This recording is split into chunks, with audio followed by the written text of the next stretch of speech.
Today I'll be reviewing Pokemon Journeys episode 44, Sword and Shield, part 3, Eternatus. So this episode was great and easily the best episode of the arc so far. Every character's action moved the plot forward, and that made it more interesting, and we finally got Eternatus in the anime.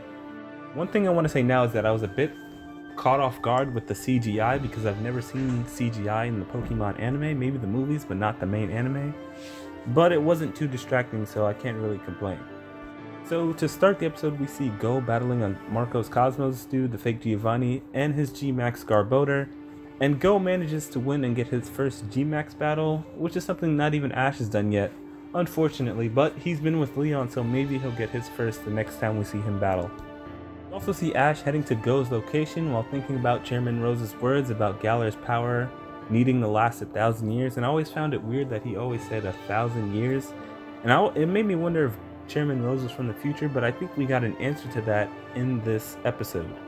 So while that's going on, Go and Sonia talk about the statue of the two heroes, and Go talks about how he saw Zamezenta in the slumbering world, and with the information they gathered, they were able to figure out that the two heroes and the two legendary Pokemon worked together and stopped the black vortex that covered the sky on the darkest day. Then a Marco's Cosmos employee shows up, and Go grabs Sonia like a hero and breaks through all of them, and they escape. Then Go says that they should head to the slumbering world to ask Zacian and Zamezenta for help, and I really like Go taking the initiative while assisting Sonia, and then saving her from danger twice now, first from G-Max Garbodor, and then from those Marco's Cosmos goons. And even him suggesting for he and Sonia to go to the slumbering world, it's nice to see him guide where the story is going. After that, Leon decides to take matters into his own hands and heads to the power plant to see what's going on. Meanwhile, Go calls Ash to tell him about Zacian, who Ash said he saw, and Zamezenta, the legendary hero who stopped the darkest day. And he tells Ash the Dark Knight Pokemon, aka Eternatus, is the one who caused the darkest day, and since Pokemon are rampaging now, it probably means that Eternatus has been revived. And that's when Ash notices Galar particles shooting out of the Hammerlock city, and he tells Go that if Pokemon are rampaging, he has to go stop them, so they'll meet later. Then we see Leon come face to face with Eternatus after he learns what Chairman Rose has really been up to. Then Eternatus breaks out of the chamber they were keeping it in, and Team Rocket tries to catch it with the net because those always work, especially on legendary Pokemon. And so Eternatus breaks out of the net and fires its Dynamax cannon attack on Meowth, and then we see Meowth transform into his Gigantamax form, and Meowth loses control like all the other rampaging Pokemon that have been attacking. So then we transition over to Go and Sonia in the slumbering world, who are looking for Zacian and Zamezenta since the darkest day has already started, and they find Zacian and Zamezenta and they lead them to the rusted Sword and Shield. Meanwhile, Ash arrives at the Hammerlock gym where he sees Eternatus, who fires a Dynamax cannon attack, and it grazes Dragonite, so Ash has to return it, and the only reason this is actually happening is so that Ash can send out Riolu later, otherwise we know Dragonite would still be here in the fight. So after that, Leon appears, and then Chairman Rose, who says that it was the people of Galar who feared Eternatus and called it the Black Knight, and that he renames it into Infinity because it'll provide infinite energy.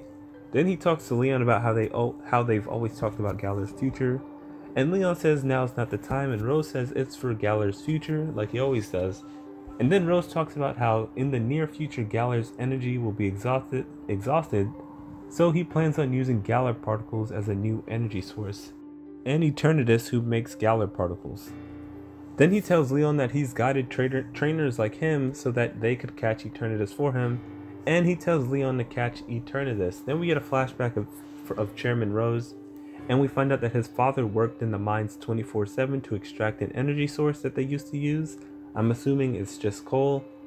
And that one day his dad didn't come back after an unforeseen incident. And he says that with Eternatus, no one will have to suffer as he did, and that he's thinking of Galar in 1,000 years from now. And after that, Chairman Rose says that Leon can't turn him down since he raised them.